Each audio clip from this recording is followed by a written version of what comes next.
शिवालय से आया है, भगवान शंकर के शिवालय से अगर वो आया है और शिवालय से आने वाला व्यक्ति अपने घर ना जाते हुए मान लो कि किसी दूसरे के घर में भी अगर प्रवेश कर जाता है तो शिवालय की रज जब उसके शरीर से लगकर जाती है तो उस घर का भी कल्याण कर देती है। जिस घर में वो प्रवेश करता है उसका भी कल्याण कर देती है।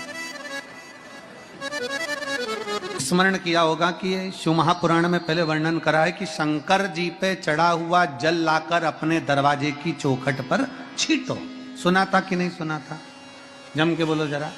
सबने सुना था ना कि अपने दरवाजे की चौखट पर छींटो, अपने दरवाजे के अंतर्गत छींटो।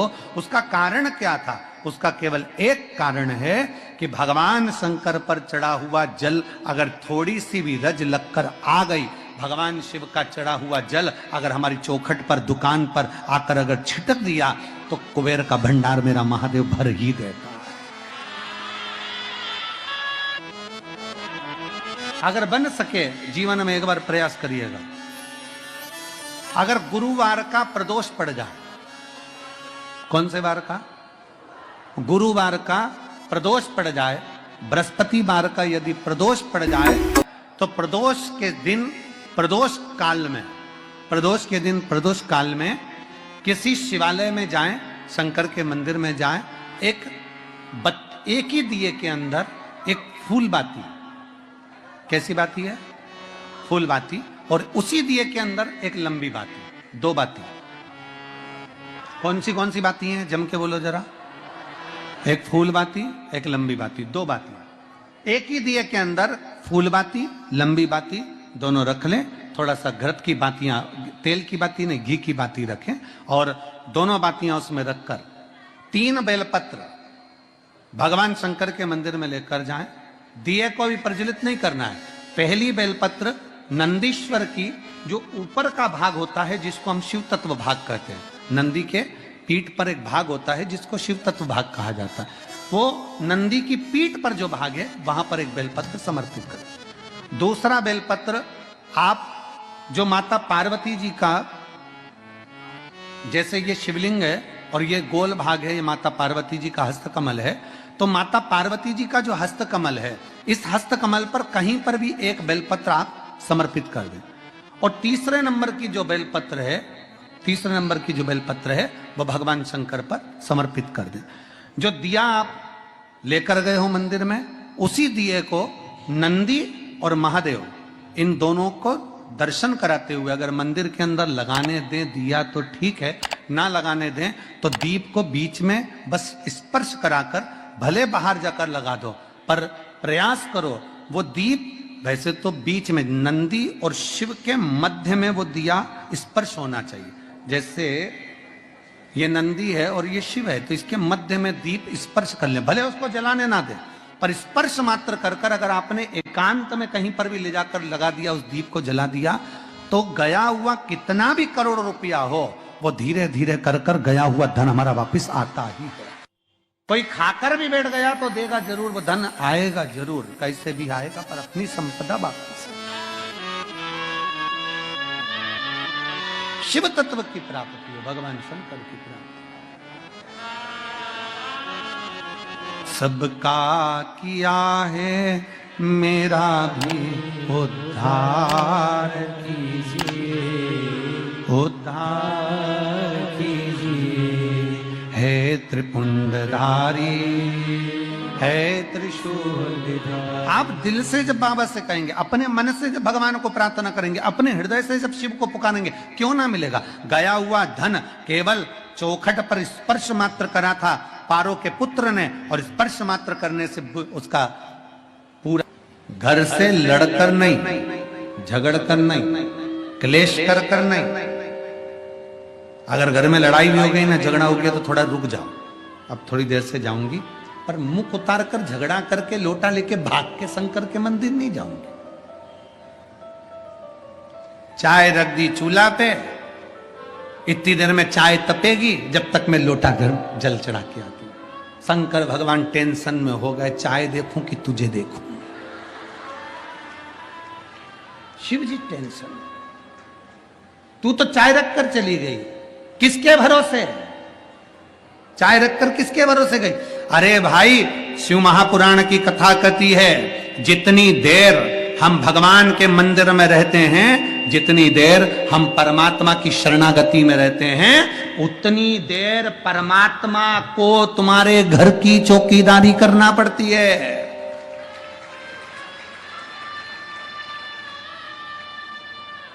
हम तो देव स्वयं कामदेव को भस्म कर कर पार्वती जी से मंगल विवाह करने के लिए आतुर हुए। विवाह की तैयारी हुई। मेरे ओगढ़ दानी शिव शंकर का माता पार्वती जी के साथ में विवाह हुआ। विवाह होने का केवल एक कारण था, तारकासुर का संहार, क्योंकि तारकासुर का वध भगवान शंकर के पुत्र द्वारा ही होना था, भगवान शंकर के बेटे द्वारा होना था।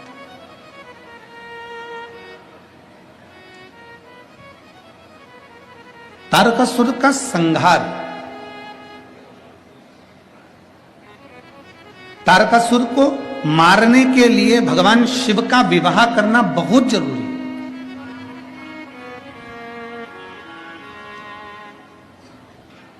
अगर विवाह नहीं हुआ, क्योंकि तारकासुर ने वर ही नहीं मांगा है, अगर मरूं तो शिव के पुत्र द्वारा मरूं। आपको पहले भी कथाओं में कहा कि भगवान शंकर का कोई द्रोही नहीं है, भगवान शंकर का कोई दुश्मन नहीं है, भगवान शंकर का कोई विरोधी नहीं है। शंकर भगवान के सब पक्ष वाले हैं, शिव का कोई विरोधी नहीं।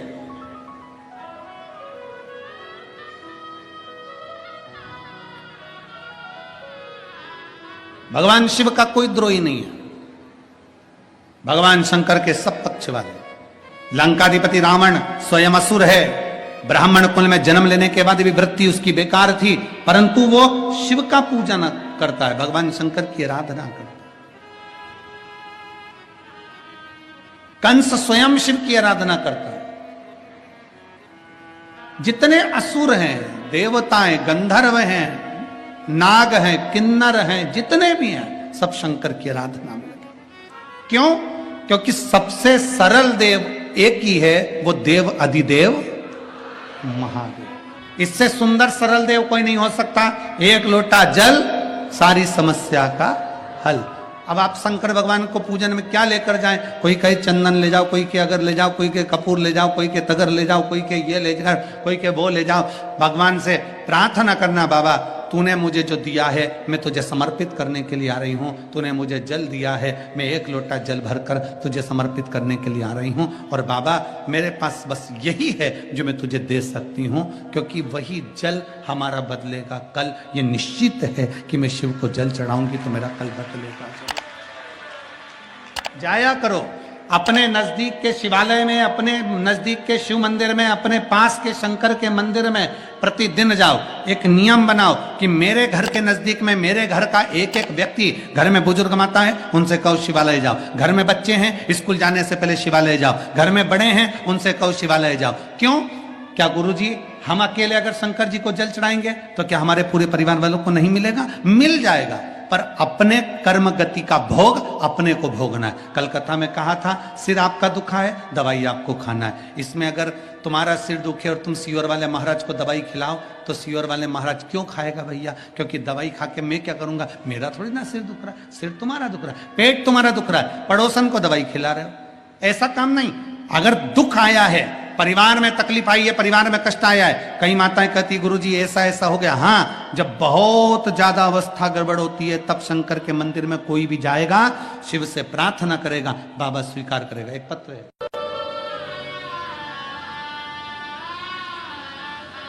रोटी के 4 हिस्से होते हैं।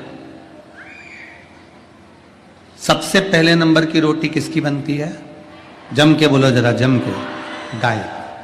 दूसरे नंबर की रोटी बनती है भगवान की, तीसरे नंबर की रोटी बनती है गुरु की, और आखिरी नंबर की रोटी बनती है, जम के बोलो, कुत्ता की, स्वान की। ठीक है? रोटी के 4 हिस्से हैं।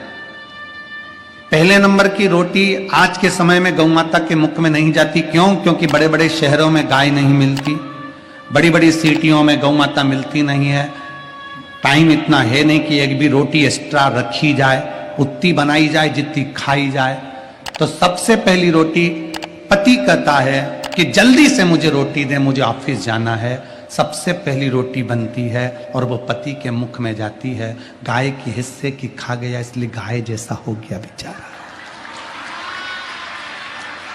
गाय जैसा एकदम गौ माता। पत्नी ने कहा यहां बैठ जाओ, हाओ। पत्नी बोली ऐसा कर लो, हाओ। पत्नी बोली वैसा कर लो, हाओ। गाय जैसा हो गया, क्योंकि गाय के हिस्से की खा गया। दूसरे नंबर की है भगवान की और तीसरे नंबर की है गुरु की।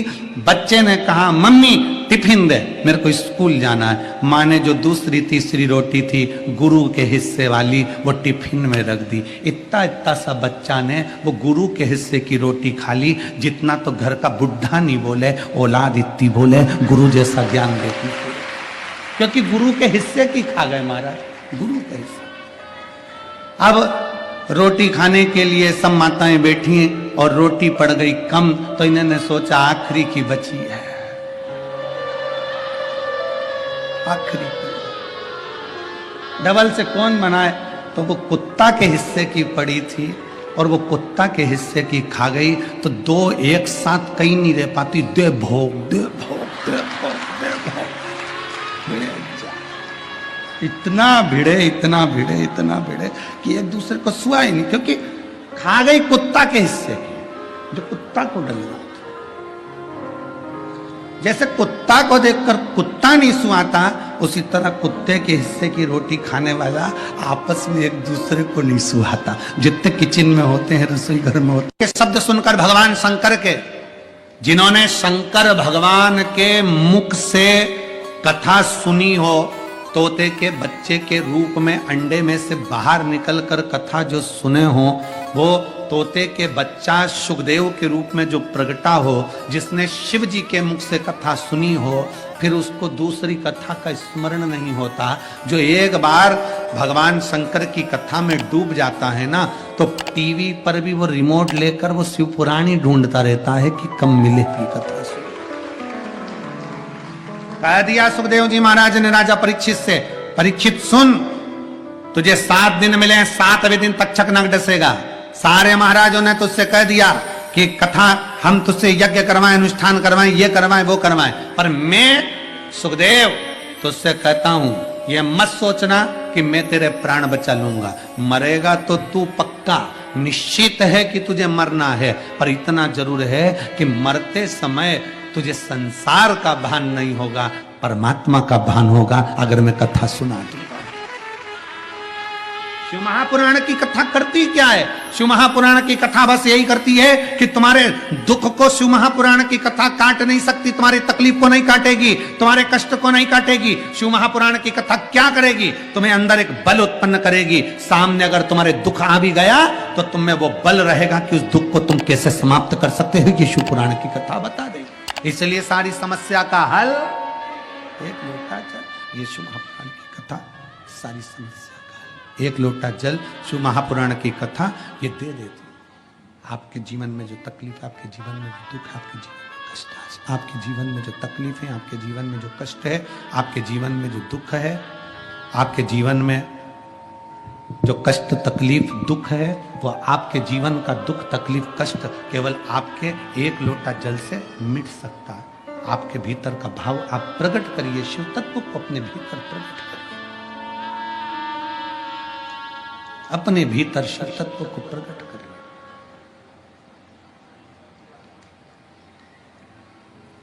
तुम इतने प्रसन्न क्यों जा रहे हो? तुम इतने प्रसन्न क्यों? मैं अपने प्रयास करिएगा जीवन में एक बार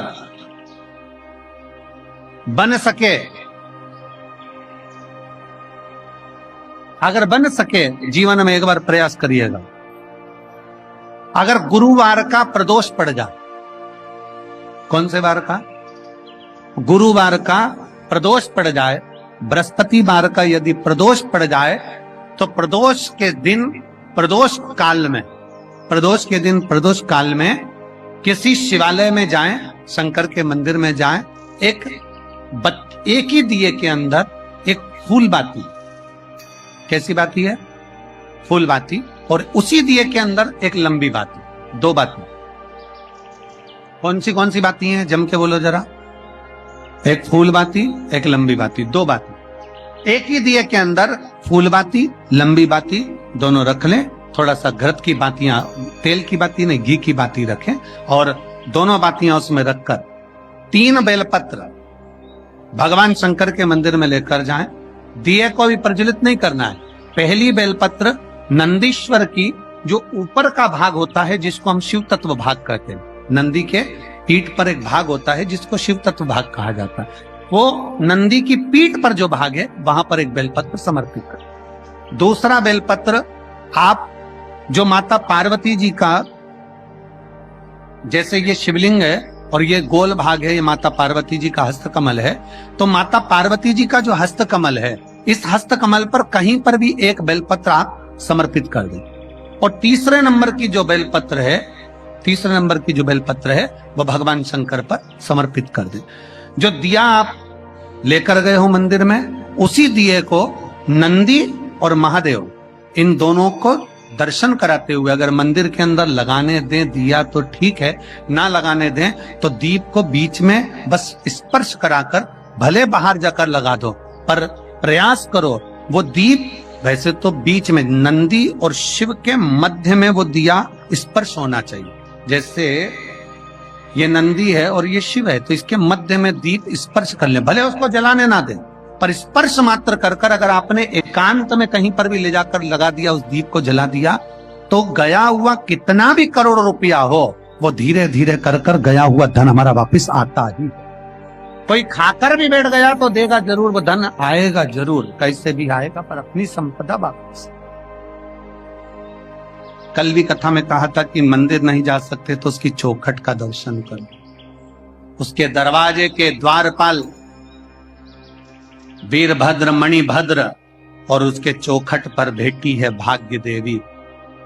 शिव महापुराण की कथा कहती है, जो शंकर भगवान के, आप कभी अगर मौका लगे तो प्रयास करा करो कि शंकर के शिवालय में जब आप प्रवेश करें, शंकर भगवान के शिवालय में जब आप जल चढ़ाने के लिए जाएं, तो वहां जो मुख्य जो गर्भगृह की जो चौखट होती है, गर्भगृह की जो चौखट होती है, प्रयास करना चाहिए कि उस गर्भगृह की चौखट को प्रणाम करना चाहिए।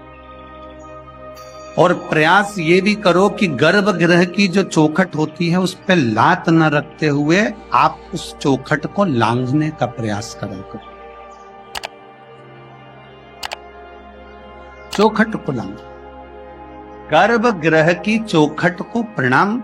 अगर आपने दूर से भी शिखर का दर्शन करा है, आप दूर खड़े हो और आपको बाबा विश्वनाथ का दर्शन नहीं हो रहा है, आप दूर खड़े हो, आपको महाकाल राजा का दर्शन नहीं हो रहा है, आप दूर खड़े हो, आपको ओमकारेश्वर बाबा का दर्शन नहीं हो रहा है, आप दूर खड़े हो, आपको भीमा शंकर बाबा का दर्शन नहीं हो रहा है, आप बहुत दूर खड़े हो और मान लो आपको केदारेश्वर बाबा का दर्शन अंदर नहीं हो रहा है, बहुत लंबी लाइन में खड़े हो, तो बाबा की चौखट का अगर दर्शन कर लेते हो, उस पर ध्यान भी लगा लेते हो, तो भाग्य पलट कर ही रहता, भाग्य पलटता ही है।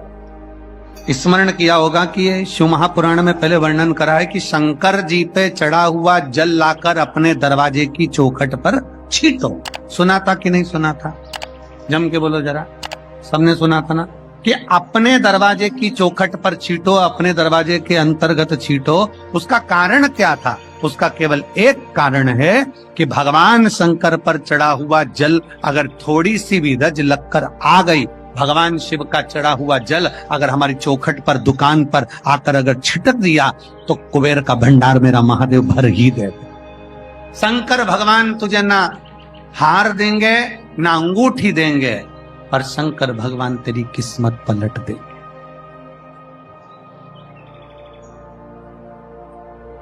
शिव जी तेरी किस्मत पलट देंगे।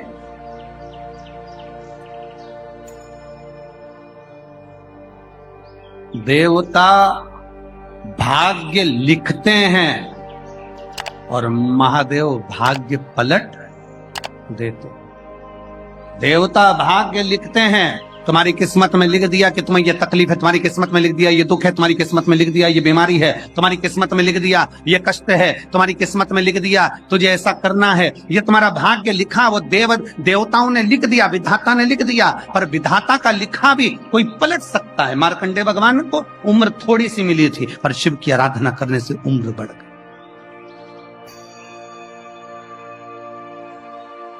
लिखा तुम्हारी किस्मत में, जो लिखने वाले ने लिख दिया, और उसको पलटने की सामर्थ्यता अगर किसी में है तो मेरे काशी विश्वनाथ के भीतर वो सामर्थ्यता है कि वो पलट सकता। जो शिव की आराधना करता हो, जो शंकर की आराधना करता हो, जो शिव तत्व में डूबा हुआ हो, जो शंकर की भक्ति में डूबा हुआ हो, जो एक लोटा जल रोज देवाधिदेव महादेव को समर्पित कर रहा हो, जो भगवान शंकर के विरह भक्ति में हमेशा डूबा हुआ हो, भले शिवालय तक ना जाए परंतु उसके भीतर की मन की गति के अनुसार 21,600 श्वास जो उसके शरीर से रोज निकल रही है, उस 21,600 श्वास में वो परमात्मा का नाम अगर ले रहा है तो परमात्मा उसको मिल। संत ने कहा मेरा भोले बाबा हार नहीं देगा, मेरा भोले बाबा सोने की अंगूठी नहीं देगा, पर मेरा भोले बाबा तेरी किस्मत बदल देगा।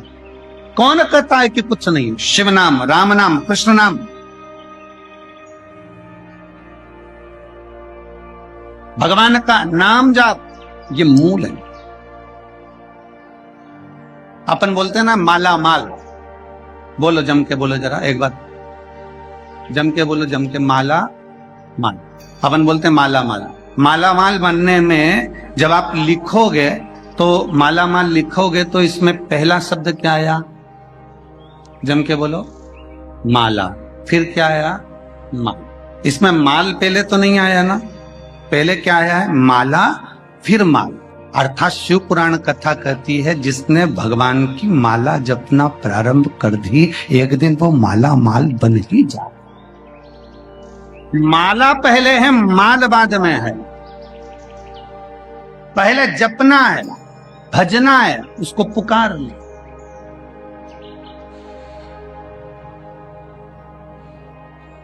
पहले जपो, भजो, पुकार।